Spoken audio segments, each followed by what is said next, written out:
Okay, we are good. Perfect. Okay, guys, let's get started. Thanks everybody for joining. Today we've got a really interesting topic that we want to talk to you about, and really it's a modern approach to applications, deploying applications, the application lifecycle on top of a very solid product from Red Hat called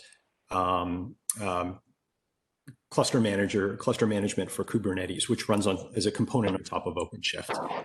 My name is Matt. I work for a company called HighVail, and I'm on the hybrid cloud and infrastructure side. I'm alongside with my colleague Andy, who's going to take us through a really cool demo today. And Andy's on the training platform and the DevOps side. Good afternoon, everybody. All right, Andy, next slide. So our agenda today is really pretty straightforward. We're going to, as I mentioned, talk about Red Hat Advanced Cluster Management. And really what this is it's a piece that sits on top of Red Hat's OpenShift container platform. And it allows us to manage Kubernetes clusters from a single sort of pane of glass. So we're going to talk about that, some of the concepts, and what we're going to accomplish through the demo. We'll step you through all the process as we go. A lot of this is going to be command line driven, but we will pop into the GUI just to show you how it looks from the graphical user interface for those who are interested in seeing that part of it as well. So we're going to talk about workflow automation as it pertains to deploying a sample application that we're using across different environments, local environment as well as cloud. And you're going to see how that works and what that looks like from a process perspective. We're not automating this today, although this would likely be part of a larger automation workflow. We're going to do the steps manually so that we can show you what's happening behind the scenes as we go through it. So it's, again, a story around application lifecycle. So we're going to do deployments. You're going to see how those work. We're going to do updates of existing applications, and we're going to tell the system we want to run an application, not where it's running, but in a different location, and we'll see what that behavior looks like. We're also going to be utilizing a fairly newish concept called GitOps. And that's the sort of the concept of, Andy will roll into this a little bit more, but it's the concept behind kicking off automation workflows through source code management through Git. Okay, Andy, next slide. So really the intended audience here is, in the true concept of DevOps, we want to include everybody. We want to include the folks from Ops, as well as the folks from Dev, as well as management or technical management. So you can all see this through the lens that corresponds to what it is that you do. Everybody can kind of see how this works, how it would benefit them in their environment. And we want to give you a chance a little bit later to ask questions. Okay, Andy, next slide. So a little bit about us. Our company is called HighVail, short for high availability. We've been around for almost 18 years, 18 years in March. And throughout that entire life of our company, we've been a very close Red Hat partner for more than half of the 18 years. We started, as many folks have back in the day, in infrastructure and consulting services. We're a value authorized reseller and integrator. And we've pivoted, as many of you have or may be looking at. We've gone through our own transformation, and we are now more of a services-led organization that focus on sort of these three pillars that you're seeing. A lot of the stuff that we're doing today is around Ansible and is around automating workflows from the very simple to the extremely complex with lots of hooks into other endpoints and things like that. So this is kind of the background that we come from. Certainly, we still have an infrastructure background around designing, building, standing up container platforms, infrastructure as code, that type of thing. And we provide enablement as well. So we're sort of a services-focused company that specializes in the area that we're going to talk about today. And over to you, Andy. Okay, so let me just talk a little bit about, well, thank you again, everyone, for showing up. That's very nice. We're pretty excited about this product. We can do a lot of cool things with it. And I hope to rub a bit of the enthusiasm onto everyone who's watching. So a little bit about our environment. We have 3 clusters. We have just a regular Kubernetes cluster for developers. As usual, developers get the short end of the stick, so we just stuck them with a ordinary Kubernetes cluster. Now, for production, of course, we're running that on OpenShift. We've got a 5-node OpenShift cluster, and that one's in Azure. It's 3 masters, 2 worker nodes. It's a pretty beefy setup, nice and stable, all patched up to the latest.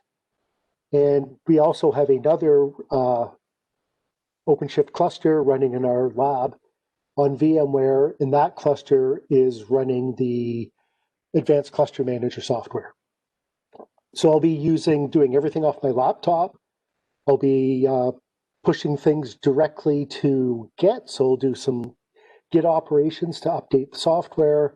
And also I'll be running OC commands, which OC is the wrapper that Red Hat uses for OpenShift and adds extra functionality as well for us to be able to apply our manifests and take a look at statuses and such. So one of the main things we're doing, because we're doing things through Git, is we're doing the GitOps patterns. So what that is we'll be following environment-specific manifests required to do this. It's all in Git. And some of the things we're doing will be acted on by Kustomize. I'll get into Kustomize next. But what we do is we've got 3 branches in our Git repository, a config branch, which has all the basic files for our applications, which goes on to every environment, whether it's production, staging, QA, doesn't matter, it's all in the config branch. Since we're not going to bother with QA for this example, we'll have a production state and a stage branch. So the production branch has specific files for our applications on production, and the stage has the specific ones for a development environment. As mentioned earlier, Kustomize. The Advanced Cluster Manager supports Kustomize. Kustomize is a really tool as it'll traverse the manifest to add or remove and update configs without forking. So the nice thing is I can push out my code to Git. Kustomize launches is like every 60 seconds, takes a look at the files, and if there's a change, it implements that change automatically. It also allows us to patch our Kubernetes configurations on the fly, so we don't have to go in. We could also patch the files within Kubernetes, but this way it just allows us to just quickly do the OC command, Kustomize grabs it, and applies it for us. So we're going to be doing the application development lifecycle. So we're going to start off by deploying version 003 of the web application to the development cluster, and we'll have version 002 more stable to the production cluster.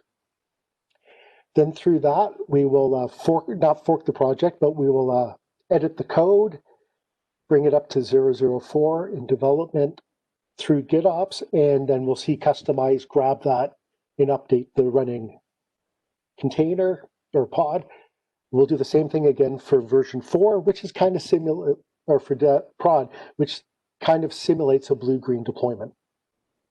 Once we've done that, we'll sort of double duty these 2 clusters. We'll create 2 regions, one on dev, one on production. We'll move the workload from one to the next.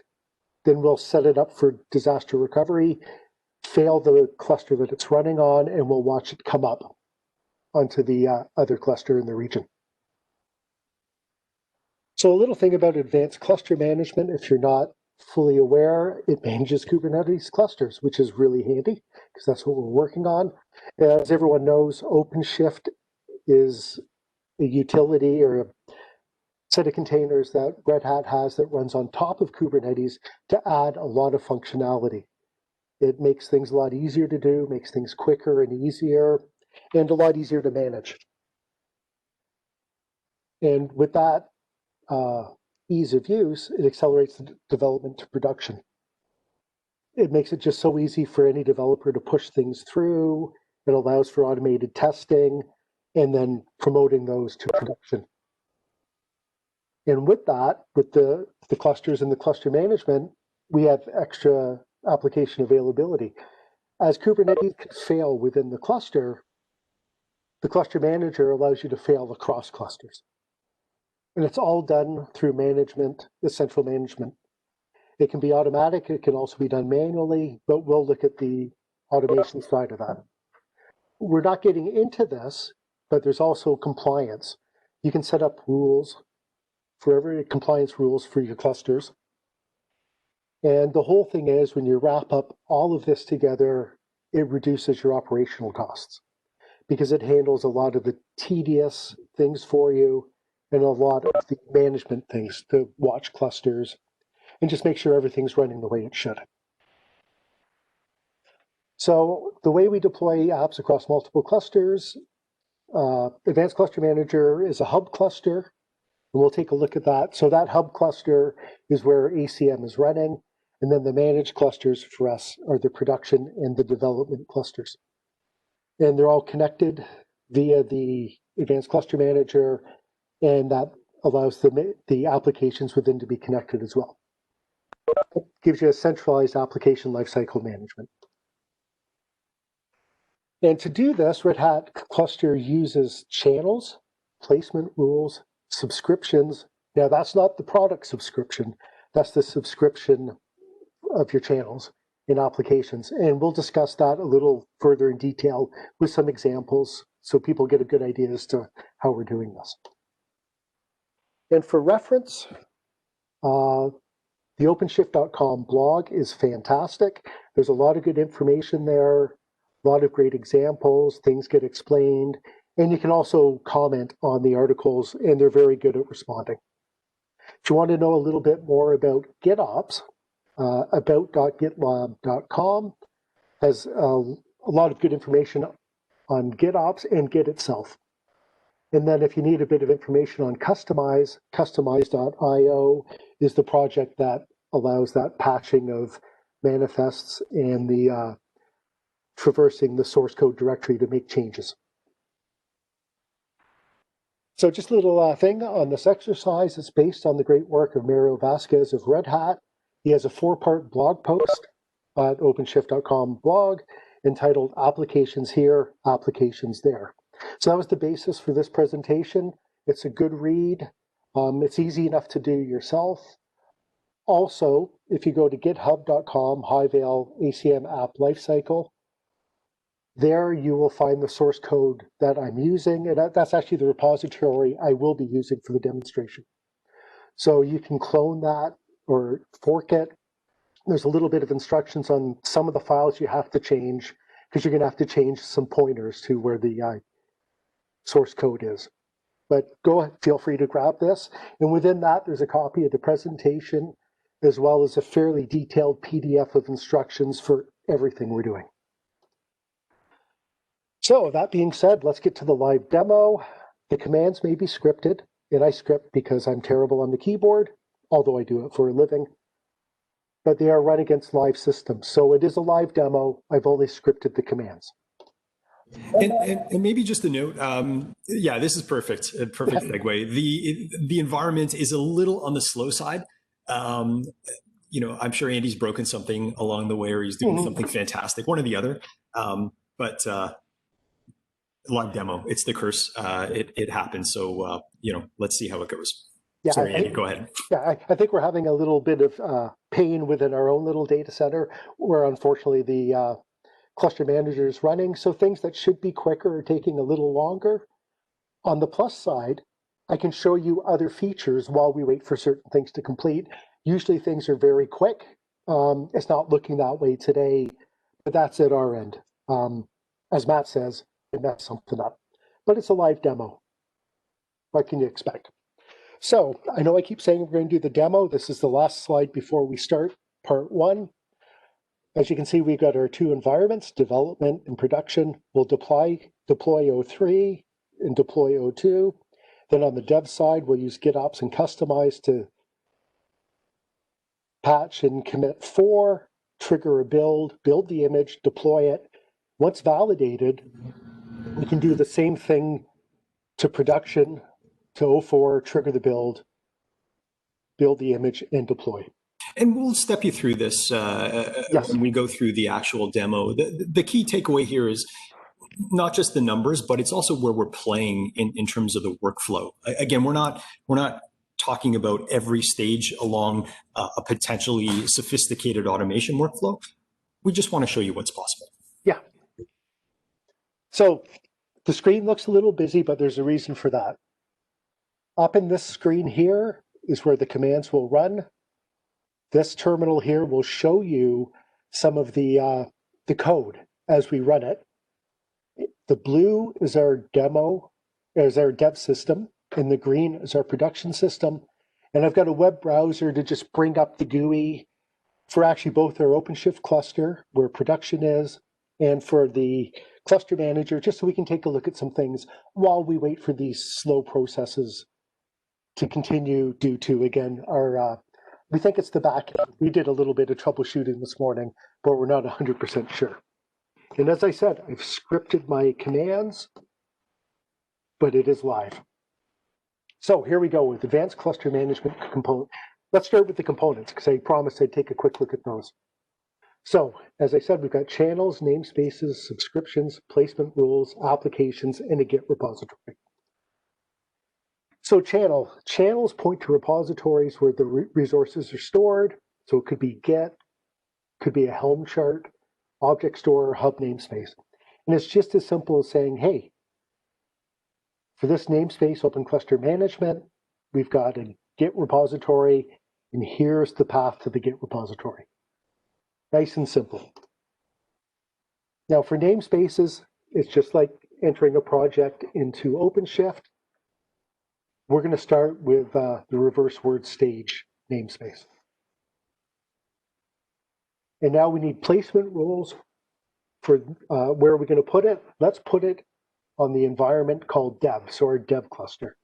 And of course, here at the metadata, we can see it says development clusters. So subscriptions. Again, it's not your Red Hat subscription. This is what we're subscribed to in the channel. So here we know it's for the namespace reverse word stage. It's for this, we're going to the apps, reverse words is the path, and the Git branch is the stage. So that's what Customize is going to look at. It will look into the apps, reverse words path, and look for changes in those files.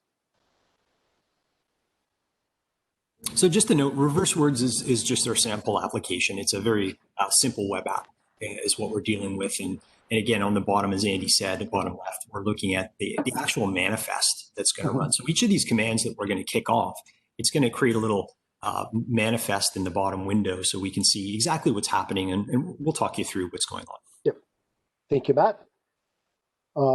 Here we go. It's just the application. So this is letting the cluster manager know that we have an application. Again, just a quick overview. We talked about it earlier, but it's the Git repository, config, prod, and stage. So let's start with deploying app version 3. So we can see here,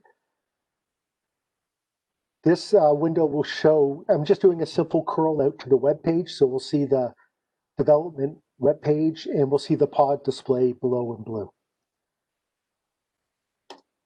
So the first thing we do is we add the channel.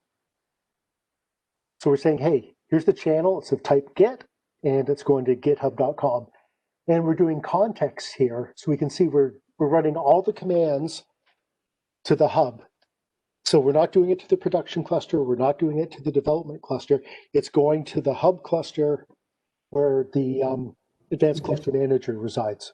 And maybe there's maybe we should just explain a little bit about that. So there's Advanced Cluster Manager has kind of two components. Got the hub, which is its own cluster that's running for the purposes of serving the GUI, receiving these commands, and talking to other Kubernetes clusters.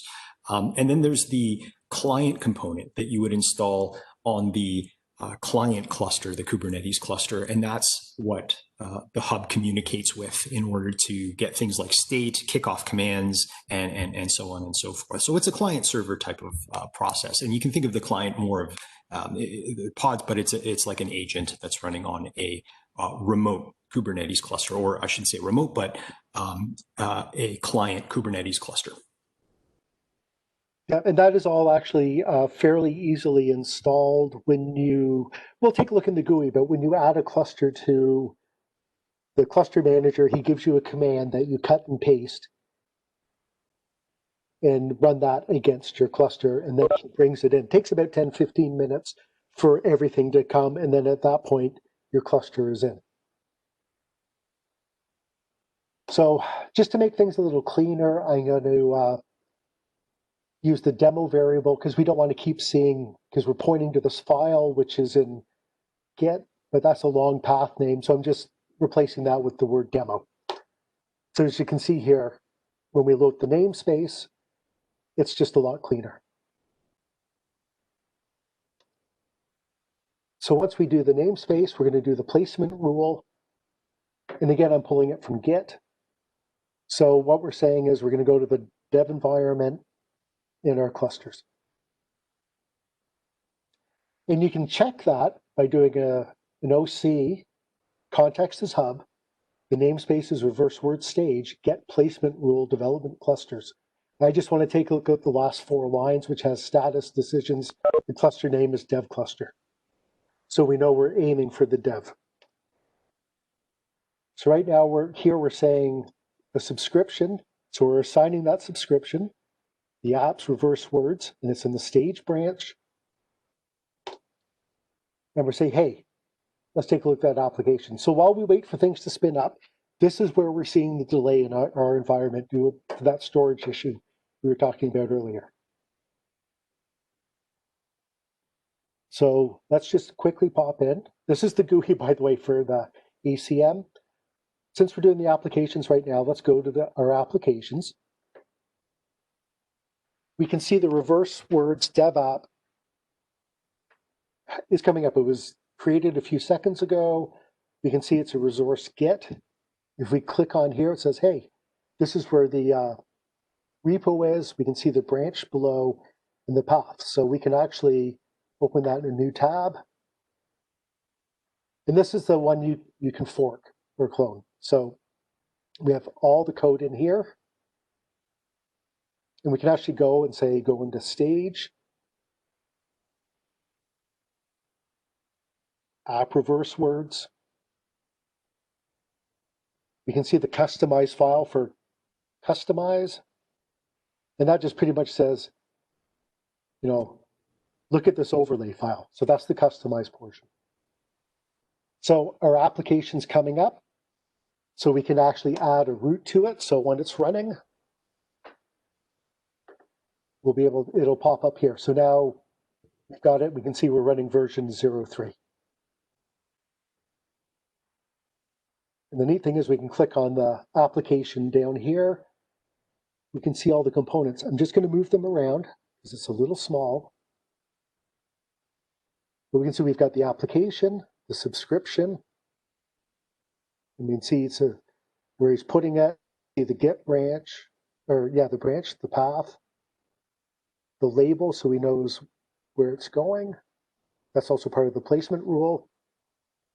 Reverse word stage is in the development environment. You can see the replica set that comes up, saying it's on the dev cluster. And the deployment, again, just gives you, so it's just a very nice thing. You can see what's working. We can see everybody's green and happy. Everything's nice. So we're going to do the same again with the production cluster. And for that, I'm actually going to bring up the production cluster and just do a search on projects for words, and hopefully we can see it come up as it comes. So I've just added the namespace on hub. We've now created the placement rule. The placement rule, as you can see, is the production environment. And again, here we're just checking it. Now we're launching the subscription again, because the production side doesn't know to look here yet. So it's the apps reverse words prod. Now, without touching this cluster at all, we can see the reverse words prod has come up. So just so we can get a little bit of progress, let's go in and just watch reverse words come up. Right now, there's no workload. We launch the application. And at this point, again, due to our really slow backend at the moment, it usually, when it's working properly, it takes just a few seconds for it to propagate through. It's just taking a lot longer than expected right now. So as we wait for him to come up, back to applications, we can see the reverse words prod app. Again, you can go in there and you can see this time, we zoom in, he knows things are happening. He knows the deployment's coming. We got the container creating. So here we can see we've got one pod of coming up. One of the nice things about this is just the ease with which you can define an environment. And you're just using a label. You're just saying, we've labeled a cluster called dev and a cluster called prod. And the ability to interchange those bits to say my application should go here or it should go there, just through, again, using labels, which is a really powerful way of guiding or instituting placement. Mm-hmm. Yep, that's a good point, Matt. So looking on the prod, we can see reverse words, and we can even go to see that extremely exciting website, which is just up there with the kernel.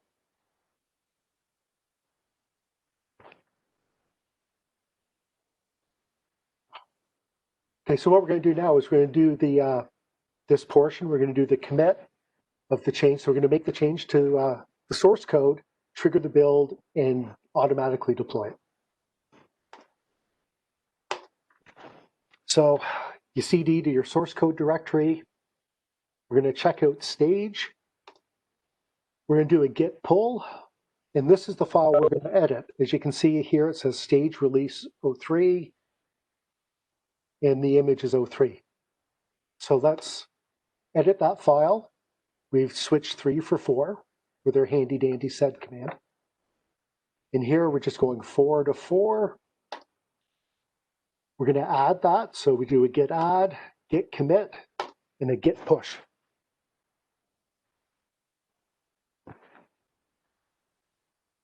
While we'll do that, let's just pop over back to here. We can see everything's running fine.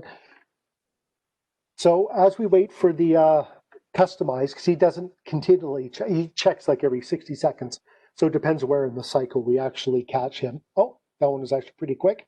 The container's creating already. So what he's done is he's grabbed the code, built the image, running the image. Now we're just waiting for him to come up to speed. This takes about 22, 23 seconds. And this is pretty typical Kubernetes. Yep. You stand up a pod, your new pod, your old pod terminates, new pod comes up, and you can see in the window below or above, rather, we're now running it version 0.04. And what's cool about that is we didn't touch anything other than a file in Git, and we updated a running application. I think that's cool. And that's the GitOps workflow. A lot of folks are looking at this or doing this. Yeah. And it just by way of, again, making that small change Andy did, it just so happens to the version, but it might be something a little larger in real life, and pushing the change out, and that triggered the build. Yeah. Now, in real life, you'd probably want to be running some kind of code audit or something. It wouldn't be just as simple as this. But hey, I think it just shows how powerful the cluster manager is with customize and GitOps to update your cluster while not actually even talking to your cluster. So let's pop over to the production system. We're going to do the exact same thing.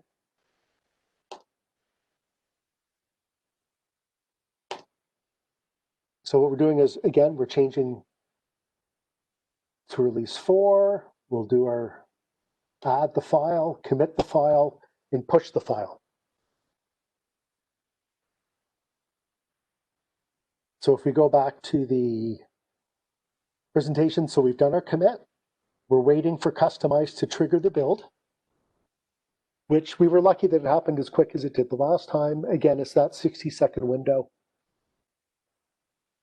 Now, if you're running your own Git internally, because I'm running on the external Git, you can, oh, there he goes, he's running already. You can always tweak your values. You could have it detect changes, but the fact that I'm running on all the freeware stuff, I don't get that opportunity. So now he's terminating the, oh, and look, we're running 04 already. So there we go. We've updated.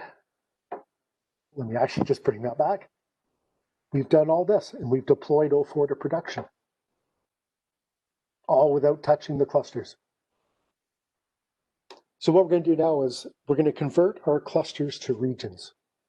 So the blue will become the EU region and the green will be NA. And I'll just quickly pop over to here. What we're doing is we have our multi-cluster deployment in DR. So we have our North American cluster in that region. We have our European Union cluster over here. And what we're going to do is we'll bring up a workload on one, migrate it to the other, and then we'll fail one and watch it go back to the other side. And again, we do that just with manifests. Okay, so we're doing a new namespace, which is reverse words region. So we'll just pop to application so we can watch as it comes up. We've got our placement rule here. And actually, if we pop into advanced configuration,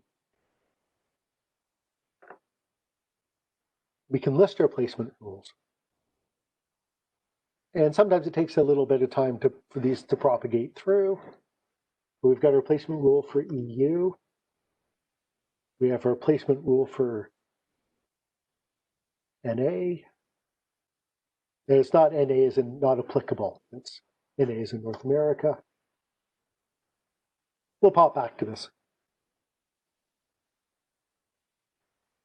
So we've got our subscription created in our application. So again, relying on our, oh, can't complain about the storage. Hey, Matt, maybe James did get that fixed up, which would be a great thing for James. So we've got our reverse words coming up. Should be up in a little bit. Oh, I can do the root. Let's just refresh this. Because we know he's there, because we see him coming up. Pop over to the placement rules. Okay, there's the other two placement rules. We've got our EU and our NA. So that's where you can see. We can also see the channels. So we've got our lifecycle channel, but there's only one channel which goes for the whole cluster. Well, for all clusters, we only ever had to do that once.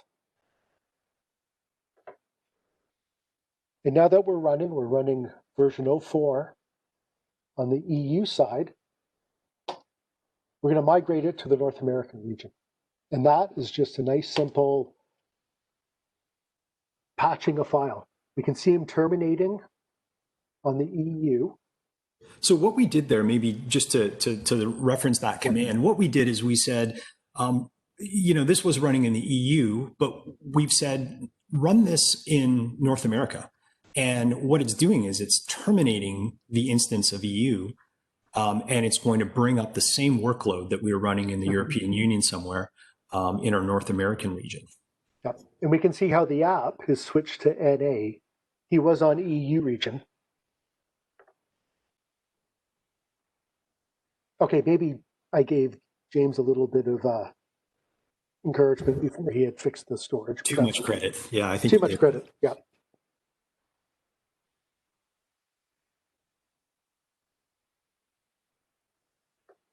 Of course, we might be within our 60-second cycle, so that could be the case as well. That could be that as well, yep.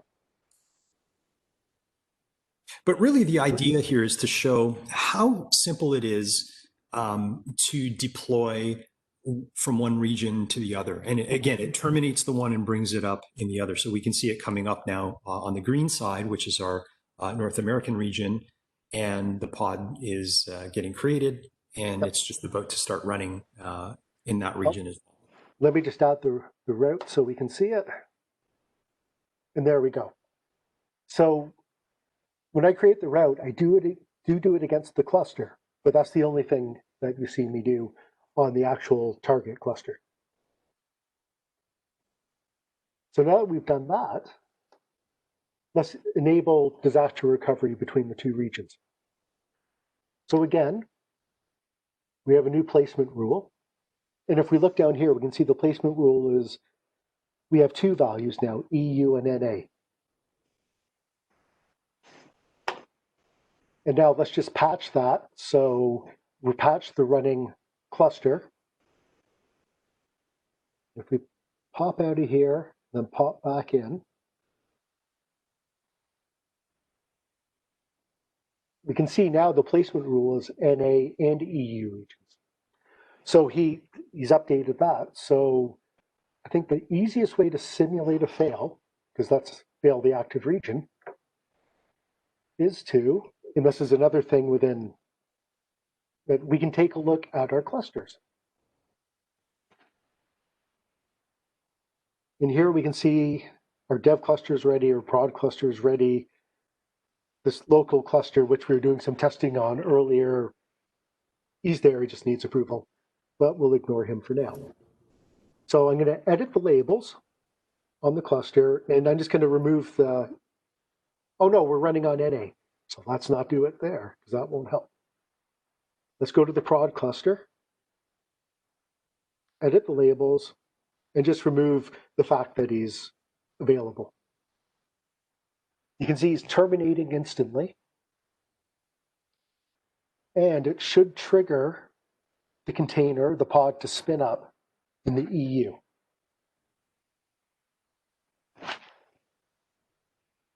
And while we wait for that to happen, there's this handy dandy little add cluster button here. So you can either create a cluster and import an existing cluster. So when I did the import an existing cluster, I gave it a name. I said what it was. And when you do, say you just, this is just an example. I'm not going to do anything. We'll call it testing. We'll let him detect. He's going to be part of our prod, well, maybe dev. And you generate a command. So he's generating the import command.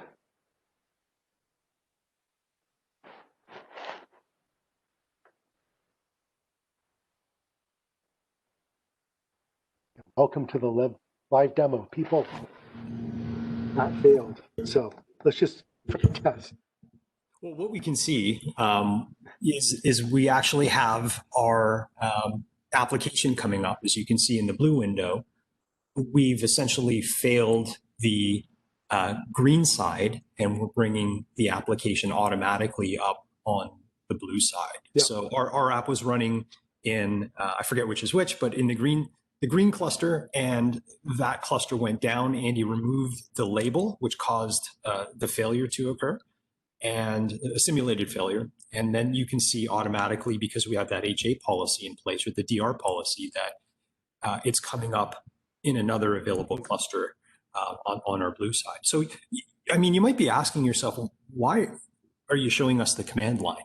Why are we seeing CLI commands fly across the screen when you have a very good-looking GUI at the bottom right? And the reason for that is because we want to show that this could be incorporated into an automated workflow. You may interact with the GUI and you may do a few things there, but really the value of this is to tie it into a larger workflow.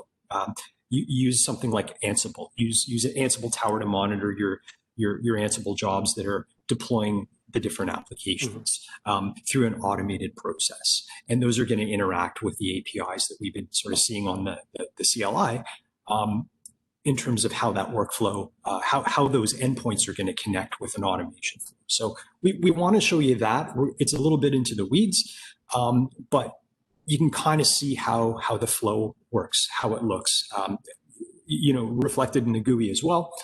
But again, when you're tying this together to deploy a real life application in a real environment, this would be part of a grander automation workflow. Mm-hmm. Yeah, it's a good point, Matt. You could tie it easily into Ansible, maybe hook it all up through Ansible Tower, and just have full automation on what you're working on. So I think at that point, that pretty much sums up what we were going to show. So I'm going to pop back to the presentation.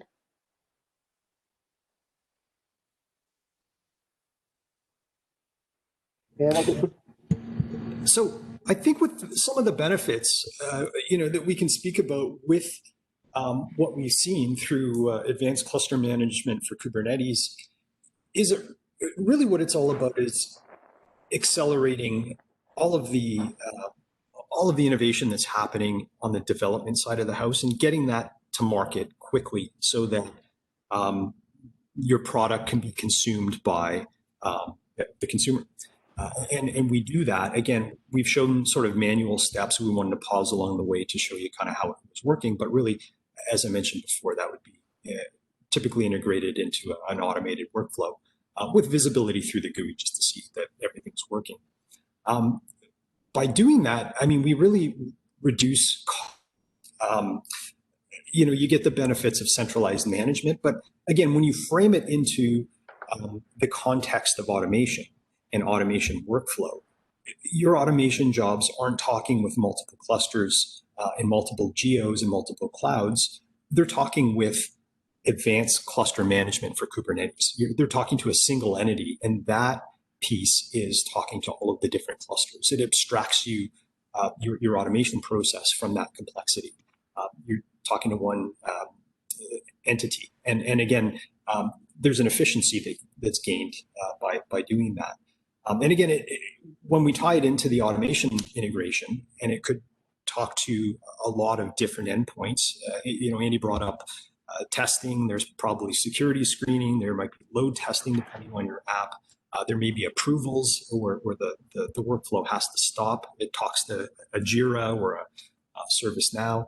All those integration bits can sort of be tied and wrapped around this. So it really lends itself well to automation, as well as things like self-service. Not everybody's doing self-service, and there's self-service in different sort of areas. Some self-services, an end user logs in and picks an application, and then that triggers the workflow. A self-service might be just for a catalog for project managers who are deploying a new product. And they hold the keys to the kingdom. They're able to execute the workflow via that type of self-service for product management. So we can do a lot of interesting stuff with workflow around this process. So there's an immediate benefit there. One of the ones that we just saw in the last example was a failover. Back in the day, there was traditional clustering software that made applications highly available through some orchestrator. Well, that orchestrator now is Kubernetes. And just by way of using Kubernetes, you get a lot of benefits. But when you layer something like advanced cluster management over top of all your Kubernetes clusters, you now have this ability to deploy things and fail things over, as we saw. We can look at capacity in clusters and make decisions based on available capacity, and then layer on security as well.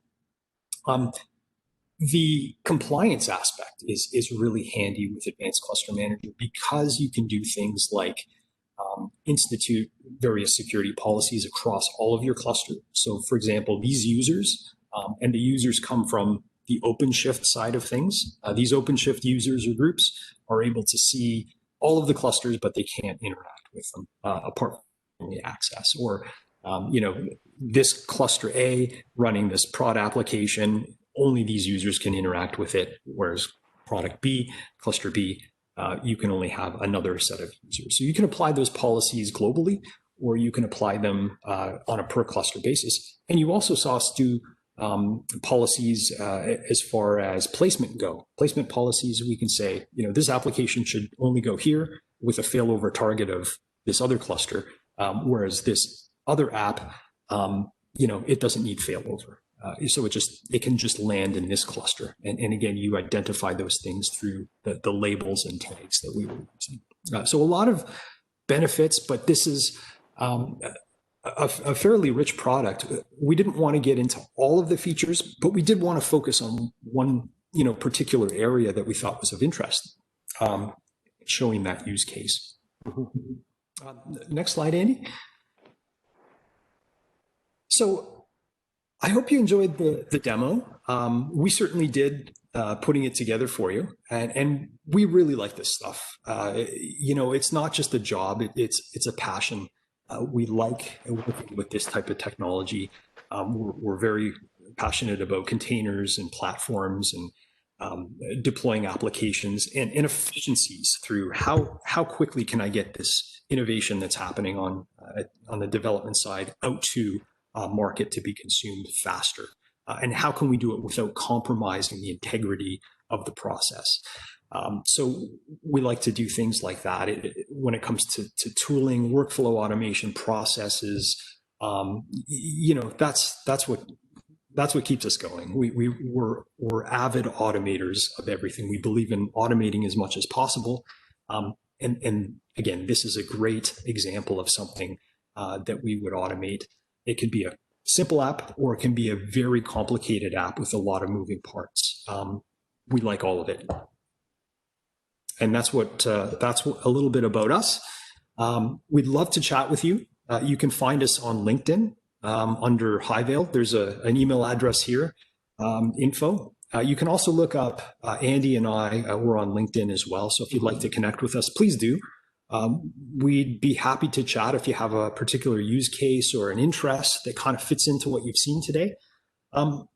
Please reach out. Let us know. We're always happy to hear about new things, new functionality that people are working on, and we'd love to help you if you have a project or a particular challenge. So with that, I just want to do a reminder that all this information, a copy of the presentation, is in this GitHub repository. So feel free to get it. You'll have our information there.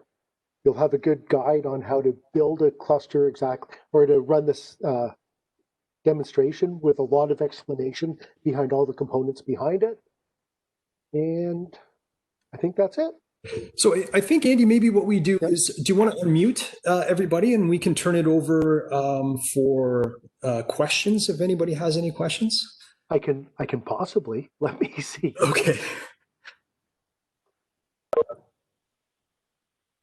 Unmute all. There we go. Okay. So you guys should be able to control your microphones at this point. If anybody has any questions for Andy or I, we'd be more than happy to answer those. You can either put it in the chat if that's your preference, or you can unmute yourself and ask directly. One thing I will mention while we're waiting for people to formulate their questions, the Kubernetes side of things, what this talks to is all of the major cloud providers manage Kubernetes services. So Advanced Cluster Management will talk to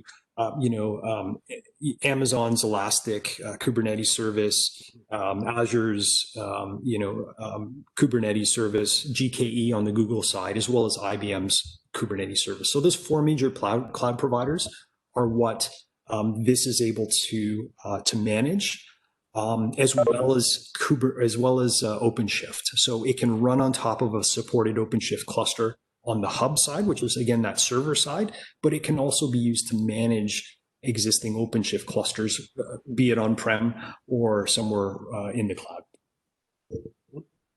Hey guys. Oh, sorry. Hey there. Yeah, hi guys. Gate Strepo here.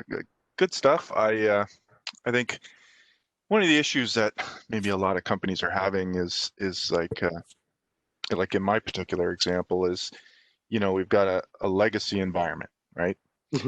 We have different development teams. So we have our production team. They work, for example, they develop on a local on-prem GitHub, right? And I think they have some semblance of automated development testing and things like that. But the promotion process pretty manual, right? And a lot of the IT teams develop out of, say, an Azure cloud environment with a nice automated pipeline. I think there's a lot of on-prem resources and cloud resources already available at our disposal. The problem is integrating them all, right? Right. And trying to define the right approach when you have a legacy environments that you're supporting.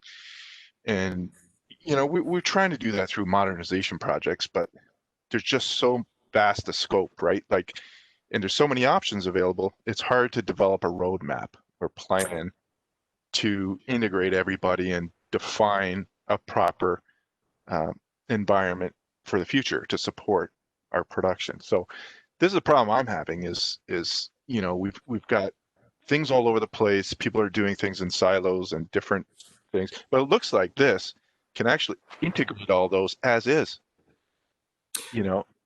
like just between the configuration tools, security, like you have a configuration layer, which is nice, right? Because you can define your security, Yes. you can define your, passwords, whatever, and you can layer that. You don't bake it in, right? So that's nice, and it can get combined with whoever's developing in whatever environment, which I like. Right, and that's sort of one of the benefits of containers in general. If your applications are containerized, then it opens up a whole whack of possibilities in terms of how you integrate and where you can deploy and what tools you can leverage. But yeah, sometimes that can be daunting. I mean, there's an awful lot of tooling out there, an awful lot of ways to get to the same place through different tools, through different processes. And some of what we help with is just navigating that. Is where do you want to get to? We focus on the outcomes. So where do you want to be? And then let's work backwards from what makes the best sense. What's right for what you're trying to accomplish. And all the tooling and all the process kind of falls into place. But we also like to take anything that you've got, like from a process perspective or a security perspective. A lot of those policies are well thought out. And just implementing those into any workflow. So all of that stuff is sort of preserved, and we're not just reinventing the wheel. But it can be a daunting task, especially for older applications, for legacy stuff. So is Cluster Manager itself a different application? Is it a different licensable application, or is it part of like a open pack for apps, or like where does that fit in the schema? So what it is it's you need OpenShift. So you need the OpenShift container platform from Red Hat. And what it is it's an operator. In other words, it's an add-on or an extension. It's a separately licensable product. It needs a separate subscription, but it sits on top of OpenShift. So as long as you've got that, a supported version of OpenShift, it'll run on top of that, or the hub component. Yeah, we just purchased the Cloud Pack for integration, so I'm just wondering if that's actually part of it.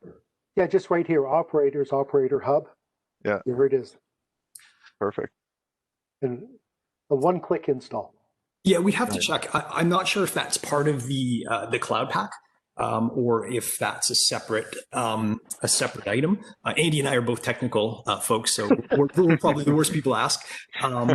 But Gates, I mean, certainly we can if that's of interest, we'd be happy to get back to you. We can give you a little bit of detail. We'll look into that and sort that out if you like. Sure, appreciate it. Thanks, guys. Okay. Any other questions?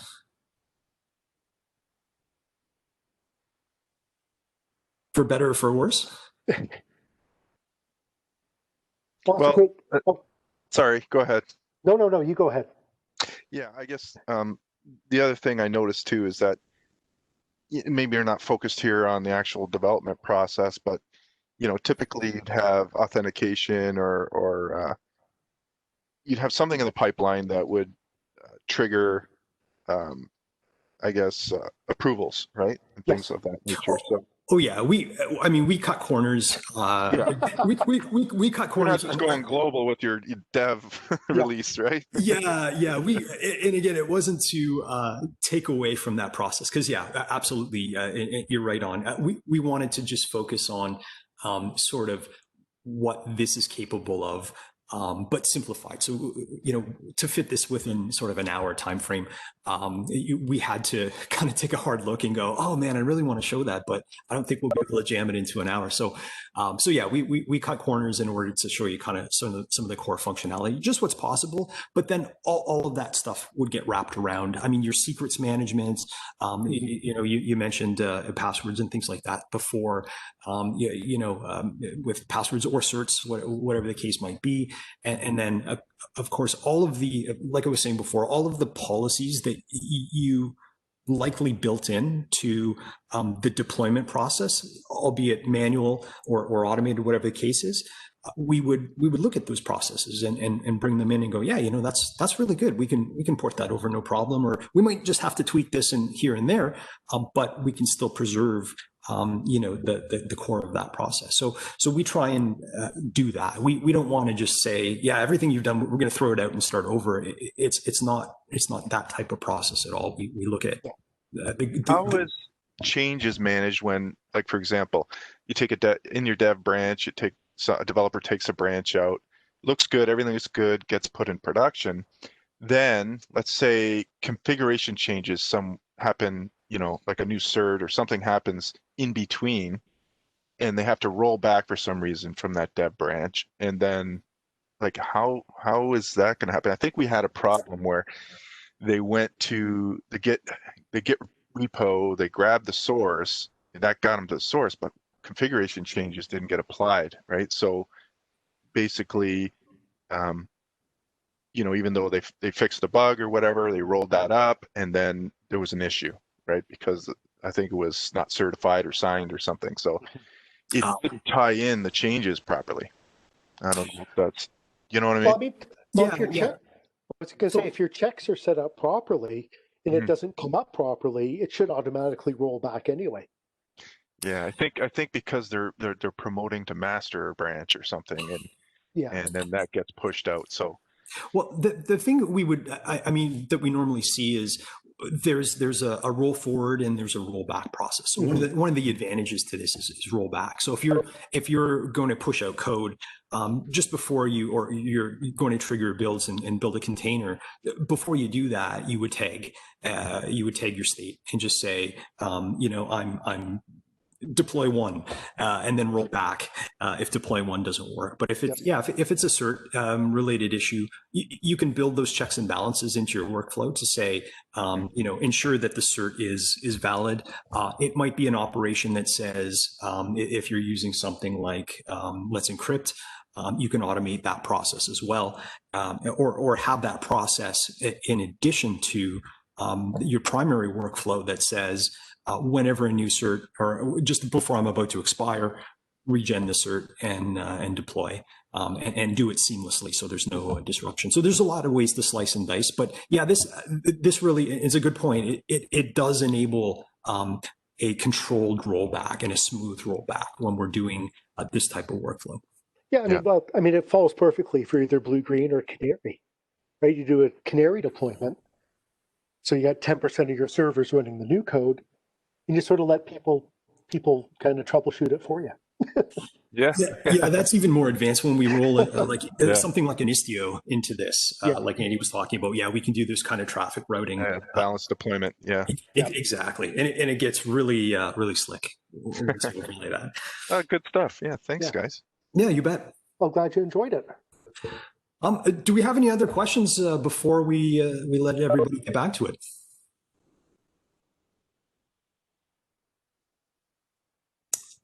Okay, Andy, I think we're in good shape. Yep, I'll take that silence as we're good. Well, thanks, everyone. Thanks for joining us. Hope this was a useful workshop. And again, reach out to us, HighVail, on LinkedIn, and you can connect with Andy or I if you're interested to get a little bit more information. Thanks so much for joining. Yep. And have yourselves a good day. Thank you. Thank you too. Everybody. Okay, thanks. Bye.